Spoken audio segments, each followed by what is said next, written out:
Welcome to our channel Suman Sunanda vlogs. तो दोस्तों, कुंभ मेला तो शुरू हो गया। आप लोग को इसके पहले वाला व्लॉग में तो बताए हैं, मगर कुंभ मेला के बारे में बहुत सारा रहस्य है। जैसा कुंभ मेला में बहुत सारा नागा साधु ये आते हैं।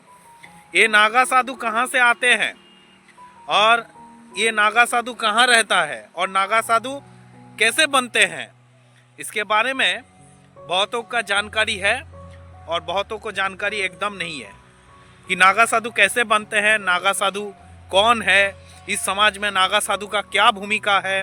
ये बहुत सारा क्वेश्चन है दोस्तों। इस क्वेश्चन का आंसर आज आप लोग को अच्छा से मिल जाएगा।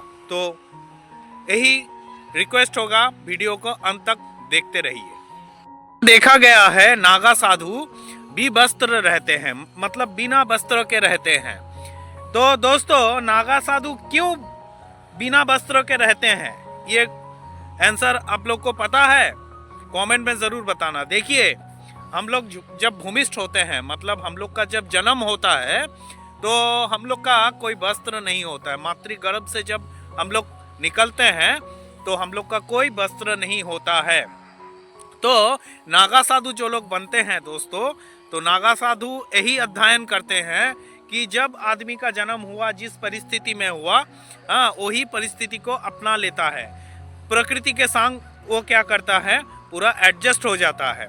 तो दोस्तों, यही बताना चाहेंगे क्या होता है। नागा साधु बनने से पहले अपने खुद का पिंडदान करना पड़ता है। पिंडदान मतलब जैसा मुर्दा आदमी होता है, किसी का मौत हो जाता है, उसके बाद ही उसका पिंडदान होता है। मगर इसमें क्या होता है, नागा साधु लोग खुद का पिंडदान पहले करता है और अपना जो परिजन है उसका भी पिंडदान कर देता है। पिंडदान मतलब इस दुनिया के लिए हम मर चुके हैं। देखिए, आदमी अगर समर्पित होगा तब दूसरा का भलाई कर सकेगा। आदमी अगर समर्पित नहीं हो सकेगा तो दूसरा का भलाई कैसे कर सकेगा? अपना अगर जंजीरें में फंसे हैं तो कैसे दूसरे के लिए हम सोचेंगे? तो इसलिए नागा साधु लोग अपना जो फैमिली है, अपना जो खुद के बारे में कभी नहीं सोचते हैं। उस जंजीर से निकलकर अपना पिंडदान करके नागा साधु बनते हैं दोस्तों। और सवाल जहाँ तक ये है कि नागा साधु विवस्त्र क्यों रहते हैं। देखिए, नागा साधु विवस्त्र नहीं रहते हैं हमेशा। वो इसलिए रहते हैं, जो परिस्थिति होता है, सोचिए जो जंगली टाइप का एरिया होगा, कहीं सोचिए पहाड़ी इलाका में रहते हैं, तो पहाड़ी इलाका में सोचिए कहीं बर्फीला एरिया है, तो उस टेम्परेचर में उसको रहना है, तो उसका सहन शक्ति उसमें लाने का कोशिश करता है दोस्तों। देखिए, एक दिन में नागा साधु कोई नहीं बन जाता। पहले वो दीक्षा लेता है, जब पिंडदान करता है, उसी दिन वो नागा साधु बन तो गया दोस्तों, मगर उसका ट्रेनिंग, मतलब उसका शुरुआत हुआ। अब उसको तपस्या करके करके करके क्या करना है, अपना अंत में जाना है, मतलब एकदम उसको प्राप्ति, मतलब सिद्धि लाभ करना है। यही नागा साधु का उद्देश्य होता है दोस्तों।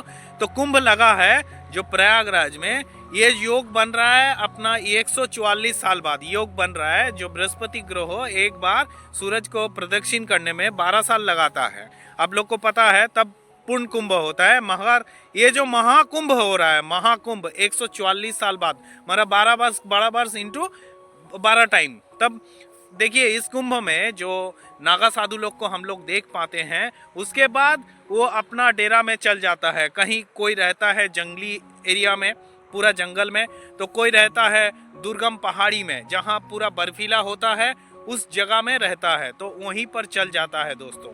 और महासंगम में स्नान करने के लिए नागा साधु लोग आते हैं, और नागा साधु लोग बहुत पवित्र माना जाता है। इसलिए जो संगम का स्नान होता है, शाही स्नान, उसमें पहला स्नान करते हैं नागा साधु लोग।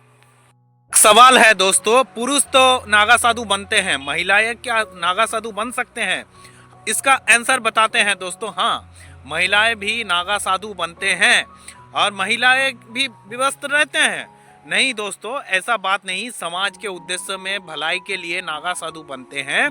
तो आप लोग को पहले भी बताए कि देखिए, दुनिया में जो परिस्थिति होता है, हलचल होता है, मतलब देखिए पहाड़ी इलाका में रहता है, तो पहाड़ी इलाका में क्या होता है, बर्फीला होता है, कहीं -डिग्री होता है, तो उस परिस्थिति में अपने को एडजस्ट करना है, तपस्या में लीन होना है। तो उस परिस्थिति को एडजस्ट करने के लिए देखिए, महिला भी दुर्गम एरिया में जहाँ रहता है, कोई मतलब मनुष्य वहाँ पहुँच नहीं सकता, जहाँ तपस्या कर रहा है वहाँ विवश रहती होगी।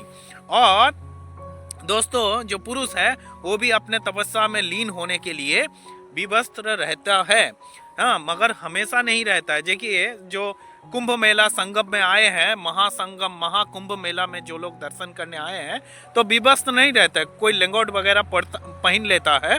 देखिए समाज में रहना है तो समाज को क्या मैसेज देना है, यही बात है, समाज को एक अच्छा मैसेज देना है।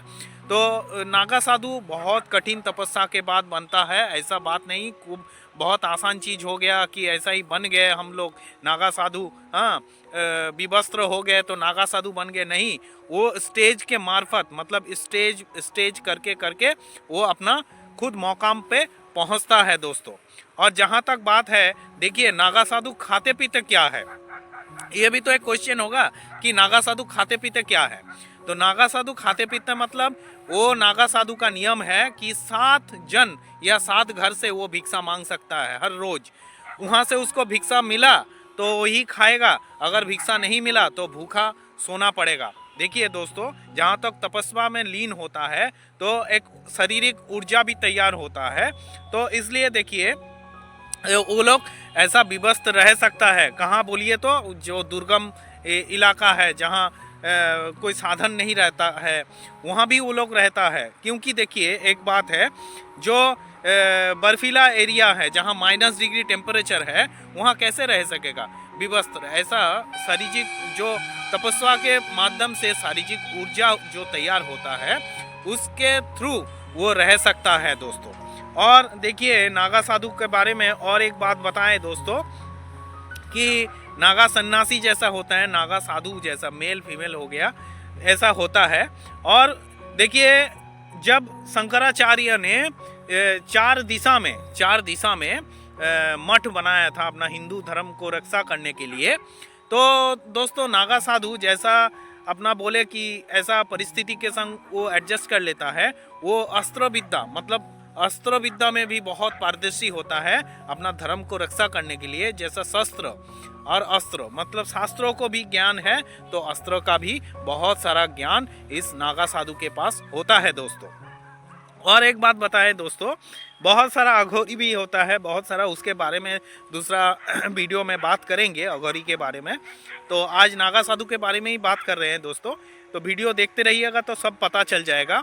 और इम्पॉर्टेंट एक बात है, क्या बताएं कि नागा साधु जब घर छोड़ते हैं तो घर वापस जा सकते हैं?